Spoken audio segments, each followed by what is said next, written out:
একবার আমার মনে আছে যে একটা জটিল মাসালা নিয়ে আমরা আমাদের মহতারাম খতিব সাহেব বাইতুল মুকাররমের বর্তমান খতিব সাহেব তার দ্বারস্থ হয়েছিলাম। একটা মুশকিলা দেখা দিয়েছে, একটা দোয়া শিখিয়ে দেন যে দোয়া আমল করলে ইনশাল্লাহ এটা চলে যাবে। তা আমাকে তিনি পার্সোনালি বলেছিলেন যে এই দোয়াটা যেটা আমি এখন শিখিয়ে দিচ্ছি আপনাকে, এই দোয়াটা জিবরাইল আলাইহিস সালাম রাসূলুল্লাহ সাল্লাল্লাহু আলাইহি ওয়াসাল্লামকে শিখিয়ে দিয়েছে এবং রাসূলুল্লাহ সাল্লাল্লাহু আলাইহি ওয়াসাল্লাম এই দোয়াটা খালিদ বিন ওয়ালিদ রাদিয়াল্লাহু আনহুকে শিখিয়ে দিয়েছে। শোনার এবং শেখার খুব আগ্রহ ছিল, তা আমি লিখে নিচ্ছিলাম এবং নোট করছিলাম। এই দোয়াটা যদি আপনারা পড়তে পারেন, ভবিষ্যতে যে কোনো শঙ্কা আশঙ্কা বিপদ আপদ বালা মুসিবত এই বিষয়গুলোর ব্যাপারে আল্লাহর পক্ষ থেকে একটা সাকিনা এবং সুকুন হৃদয় নাজিল হবেন। একটু বড়, যেহেতু এখানে তালেবে ইলমগণ অনেক, তারা তো শুনলেই মুখস্থ করতে পারবেন, তাই আমি নোট করে আনছি। এবং জ্ঞান তো লুকিয়ে রেখেও লাভ নাই, প্রচার করলেই লাভ, আপনারা আমল করলে আমি নাকি পাবো ইনশাআল্লাহ।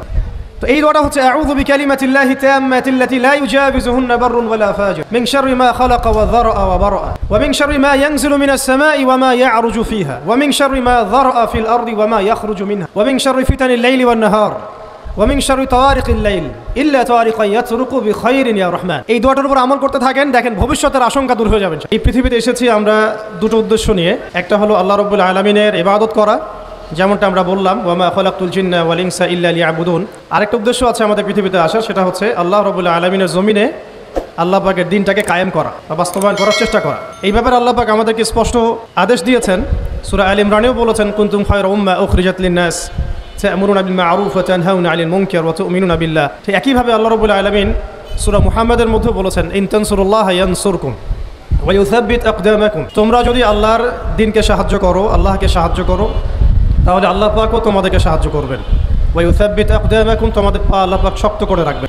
আর ওয়া ইন তাতাওয়াল্লাউ ইয়াস্তাবদিল কওমান গায়রাকুম, আর তোমরা যদি মুখ ফিরিয়ে নাও, পৃষ্ঠ প্রদর্শন করো, তাহলে জেনে রেখো আল্লাহ পাক অন্য কওমকে তোমাদের স্থলাভিষিক্ত করবেন এবং তারা তোমাদের মতো হবে না। এই আয়াতগুলো থেকে আমরা বুঝতে পারছি যে আল্লাহ রাব্বুল আলামিনের জমিনে তার দিন কায়েম করা, তার দিনের সহযোগী হওয়া, দিন একামতে দিনের কাজ করা, দিন প্রতিষ্ঠার জন্য কাজ করা, এইটা আমাদের পৃথিবীতে আসার অন্যতম একটা উদ্দেশ্য।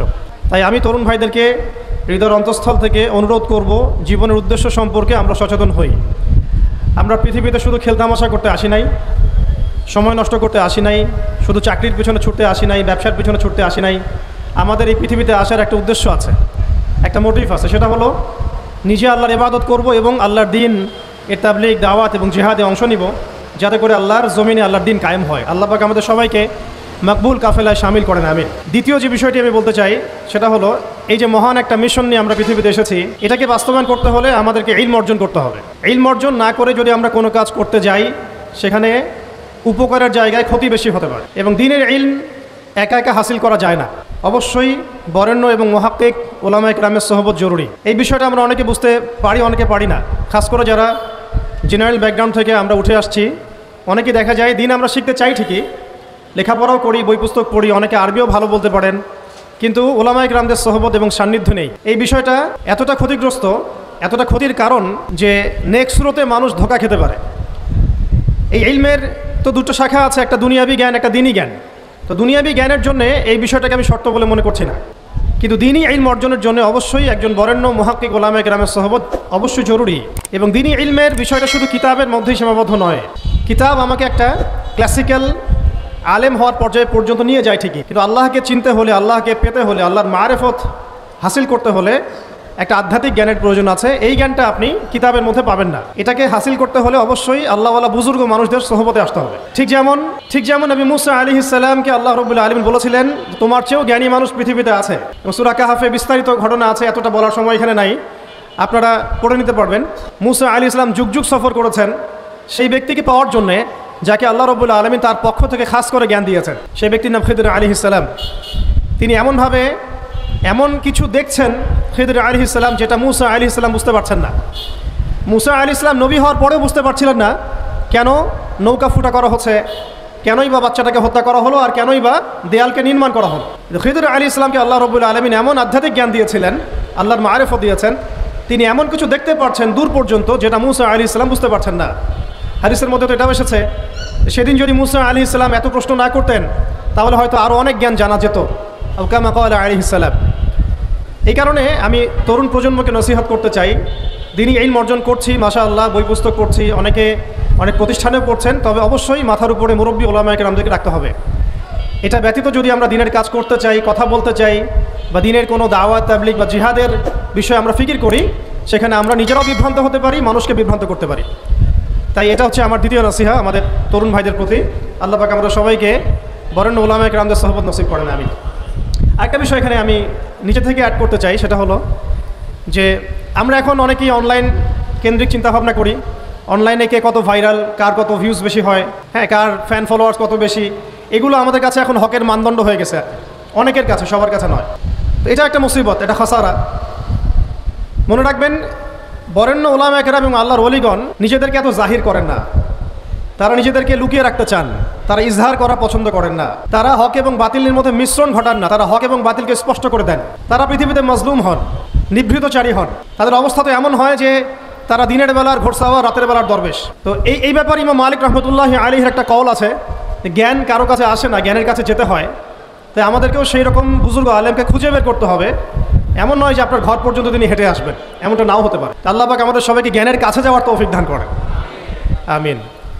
এরপরে আসি যে এই জীবনের উদ্দেশ্যটাকে ফিক্স করা এবং জ্ঞান অর্জনের যে এই সিলসিলা, এটা একটা লম্বা সিলসিলা। জ্ঞান অর্জনের ক্ষেত্রে তাড়াহুড়া করা যাবে না যে আমি 5 বছরের মধ্যেই আলেম হয়ে যাব, 10 বছরের মধ্যে আমি মুফতি হয়ে যাব, এইভাবে চিন্তা করা যাবে না। আমাদেরকে সারা জীবন তালেব ইলম হয়ে থাকতে হবে এবং জ্ঞান অর্জনের এই যে ক্রমবর্ধমান একটা সিলসিলা, এখানে সবরের পরিচয় দিতে হবে। এই ব্যাপারে আমি একটা কোটেশন নোট করে আনছি।